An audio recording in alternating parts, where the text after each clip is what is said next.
Hey, welcome to the Christian Media Marketing Show. My name is John. Thanks for hanging out with me as I record this. It is a cold December day here in Tennessee. In fact, we got some snow yesterday, which was a beautiful thing. It just reminds me of God's creativity, His power, just the beauty of His creation, and I am grateful for it. I'm also grateful for you all today. I have a practice that I've been doing for quite a while now, which is in our CRM, which we use to keep track of all the different teams that we get the honor to serve, that I try to go through those and just pray for people. And it is an honor to be able to lift up so many different people who are trying to make the Lord famous, who are trying to make Jesus known, who are trying to see disciples made, and to see that the church is where maybe it has never been before, and to expedite the Lord's return, to see the renewal of all things, to see his kingdom come. And so just know this, that if we get the honor to serve you, or even if you just have reached out sometimes and have emailed or whatever, there has probably been a moment here in the not so distant past that I have been praying for you. And I appreciate your prayers for us as well. It's been a really stressful 6 months.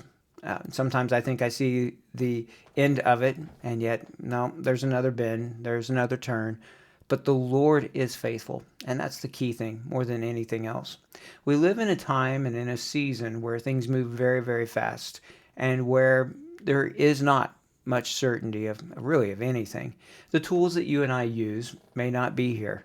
In fact, many times the things that we think are the constants that are those rocks that we have, like our health, like maybe family, like our jobs, or whatever that might be, aren't really that stable.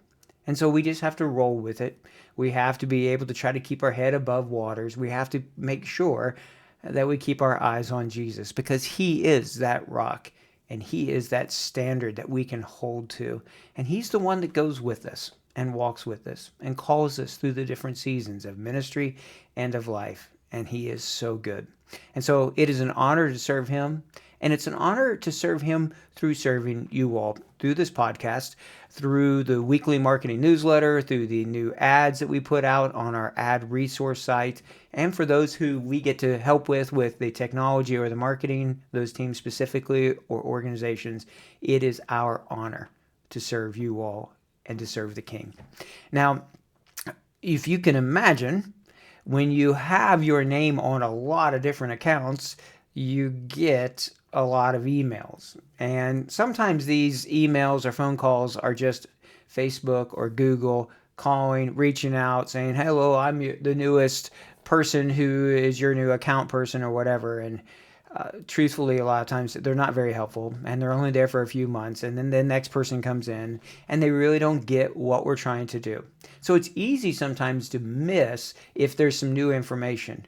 But what I want to share with you about today is something that at least I didn't see that was coming. Maybe I missed it. I don't know. If you've known this for quite a while, reach out, let me know. But I did get an email that was saying there's going to be a big change, and it's actually coming here in January. And has to do with your events and data from your website, your landing pages, and for that information being shared back to Facebook and Meta. So here's the email that I got, and in it, it just says we'll start restricting how certain data sources can share data through Meta business tools, and it says it's starting in January of 2025. And so as I read through this one and I looked at all that it's being said here, it's saying it's going to vary by region. All right, that's my first thing where I'm like, whoa, wait a minute. I mean, I've seen this already happening in certain places where certain countries, their laws or fines that they place upon Meta cause Meta to have to change what it's doing. Same thing with Google. We've seen that in Google as well. So what they're doing here is they're launching this out, and they're going to be looking at certain categories of data sources. All right. And so they're looking for things where they say, okay, it's not within our compliance with our terms. And it's saying that at least one of our data sources may be in a category with upcoming restrictions. Well, I'm going to show you here in a second what some of those categories are. And yep, we do. We probably have some that are in there. So as you read through it, then it just talks about next steps of to do. And so they're going to remind us, it says a week before the restrictions are applied to our business tools, you'll get a notification, and then you get 30 days to request additional information, maybe to go through that.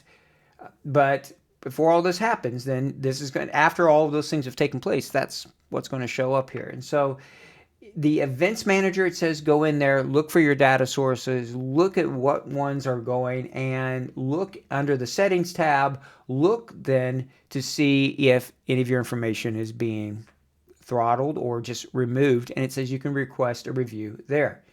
And so it's going through all of that. It's looking at the data sources. It's looking at the information that comes from your website and your landing pages back to Meta. So this is your Facebook pixel that is installed that lets Meta know when something is happening on your website. Let's say they click a download Bible or a contact form or whatever else, a custom event or different types of things that are happening on your website. So when you click in there and begin to look at the categories, well, this is where the data source categories in the Meta Events Manager, it says what kind of things are there.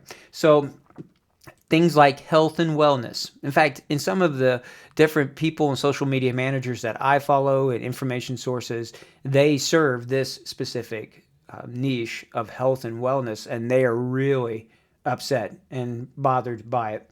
Financial services, unsuitable content, politics, race, and then right here, religion. Is your data associated with individuals with specific religious or spiritual beliefs and practices?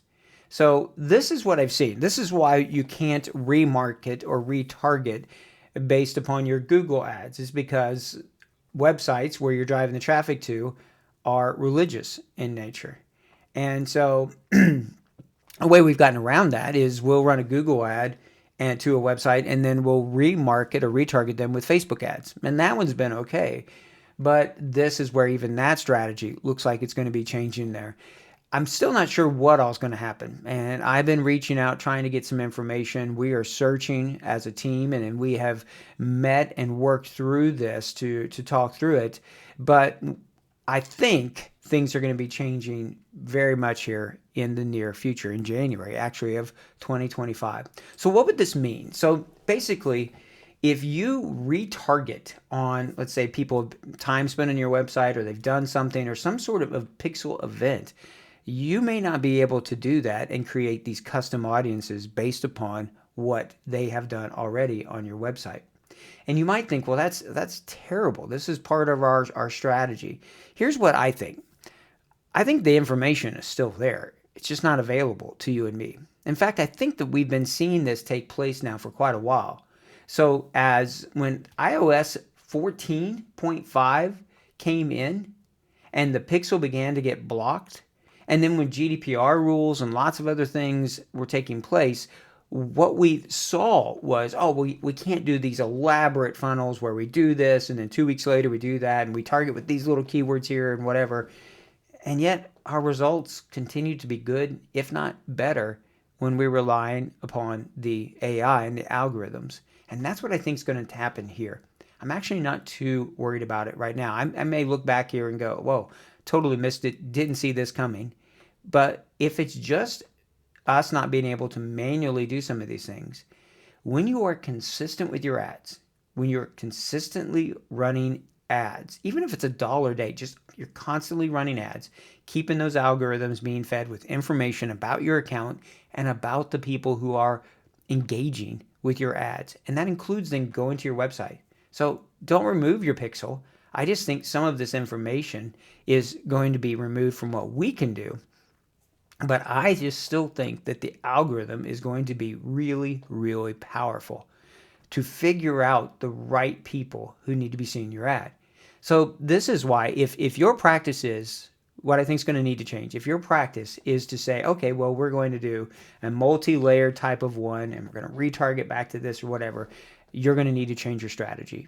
That's been true really for a few months now, if not longer, but definitely now. I think that's going to have to change. We also believe that it is better to let ads run longer. Now, if you go back and listen to podcasts from a few years ago, you'd hear me talking about ad fatigue or things like that. And don't get it above a frequency of let's say 4. These are not hard and fast rules. These were just something that I began to look at and think, okay, I think this is a good threshold.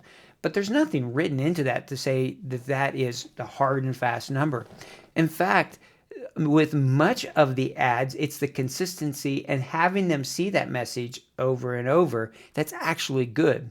There's been some really good research done on this idea of ad fatigue, and come to find out it's not as bad, maybe, and sometimes it's not even there with certain people. If they're super tired of seeing it, they'll just block it.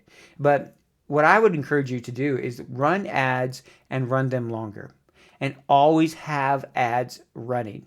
Don't go for long gaps where you're not putting anything in there.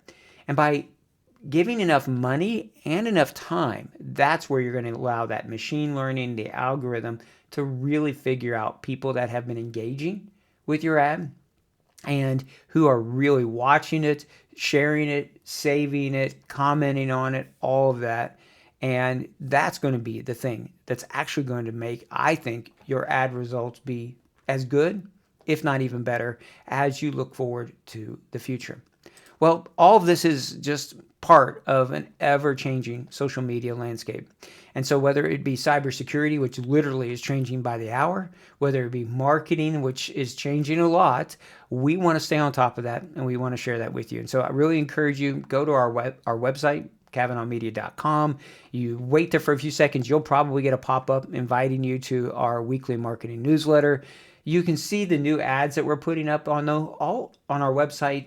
All of those are ads that we have ran around the world. They're not meant to be cut and paste. They're just meant to give you ideas. You might need to translate them and let us know how it works for you, or this podcast. As if you watch YouTube, you'll hear it say like and subscribe, but that really is important. And so we hope that it's a benefit. As we are trying to do more with less, it's really important for us to do the things that matter, to do the things that make an impact on the kingdom. And so if this podcast and if the YouTube show is a benefit to you, let us know. All right? Let us know by liking, subscribing, watching, sharing it with other people, and even just reaching out, giving us a message. If there's topics you want to hear, if there's things that you're interested in, if you have questions, we'd love to hear them from you. As always, though, just keep pressing forward. Keep experimenting. Keep trying to do the things that are going to make Jesus famous. And I believe that the Lord will be pleased with that. In this season of Christmas, as we record this, it is that hope, the God with us, Emmanuel, that's the most important message, the most important gift that we could give anyone, is the blessing of knowing Jesus. So until next time, keep pressing forward. Keep making Jesus famous. Keep doing all you can to see the renewal of all things. God bless your efforts. Bye for now.